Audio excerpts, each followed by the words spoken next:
Jim's saying, I have a new client literally starting with getting a domain name, therefore no footprint. Where do I start with promoting? This is hard, I have to say. I kind of use the analogy like where it's like getting a kite off the ground.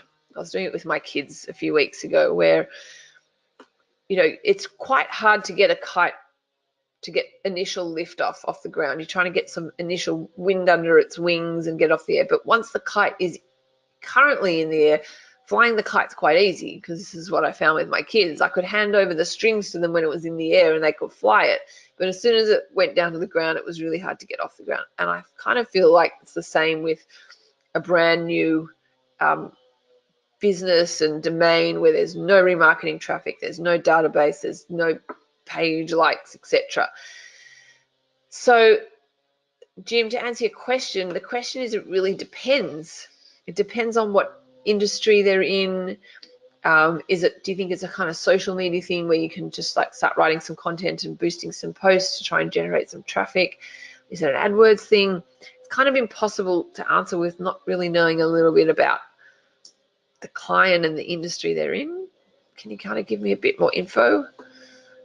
Local delivery of fruit and vegetables. Oh my God. Okay, so in that case, I would do social. I would do Facebook, but restrict it massively with location targeting. I mean, it's so local, right? So, and I'd also think about what's their offer. So, can you tell me what their offer is? I'll give you a sec to type that in. I'm assuming they're in Australia, so you know, like you could target people who like Harris Farm Online, for example, because I know I do that, and just very, very tight location targeting. I would do an offer actually. So think about what they're offering people that would entice them to. You got to also put yourself in the customer's shoes, right? If I'm going to local delivery fruit and vegetables, that means I'm not picking my own apples, I'm not picking my own bananas, so I need to know that it's going to be the highest quality, because you know I run a family, and that's when I go and buy my fruit and vegetables, I avoid the apples that have got bruises and the bananas that look a bit like they're turning black, etc. So that would be the objections kind of going through people's heads if they're going to just get it delivered and not go to the shop to physically pick it themselves, I would say. Maybe, don't know if you agree, which is why the offer kind of really hinges on the success of it. So I would say you wouldn't not necessarily need a big budget, but then again, how much is a lead worth to the customer is also something to think about. It's probably, I reckon, worth running some kind of promotion, like some kind of maybe competition or something to try and drum up kind of local. You want people to share it and tag people, etc., so you can get exposure.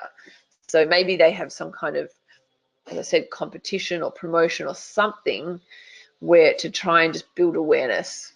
This kind of would be the way that I would do it. But there's literally a million ways to slice and dice it.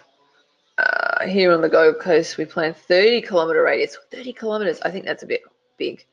Maybe that's just because of Sydney traffic. Maybe in the Gold Coast, you've got less traffic. In Sydney, 30 kilometres can take you like an hour and a half. Quality of, okay. I would do even more local personally, but that's just me. I'd do like 5 to 10 kilometre radius. You'll still have a lot of people. It's a question of also how big your audience size is as well. Have you got any ideas of kind of, I mean, I'd start to have a look at what other people have done in the area. Like I listened to this one presentation. When was that? I can't remember, but this about a fencer. So a guy was trying to build do fence marketing for a fencing client, and he was struggling to get clients, and who was it? Oh my God, it's gonna kill me now. And he ran a competition of who can take the photo of the worst fence, and the person with the worst fence won a free fence. So everyone was taking photos of their own fence, of how bad it is and how decrepit it was looking and how disheveled it was, etc. And they got a ton of leads from people submitting their fences because everyone was sort of blah blah blah. So you kind of got to think of something fun that people can take a photo of or something, and then you reward them maybe with like, you know, a free weekly delivery of fruit. I don't know, but you're trying to make it viral. You're trying to get other people involved and in the spirit of it to make it fun. Maybe, you know, take a photo of the weirdest looking piece of fruit they've ever got or something where or they've got to make a piece of fruit look like something, you know. I don't know. I try and be creative and have a bit of fun with it because you want people to be tagging people and sharing their friends, etc., whilst also getting brand awareness about kind of what you guys do. Hopefully that helps. It's a tough one though. Yeah, no worries. I hope that helps. I don't know. The point is you can, you know, like the fencing example, you know, you're just applying what works in one industry into another industry. So you have a look at what other people have done that you think has worked well, that you can just be inspired and apply it to local fruit and vegetables, you know.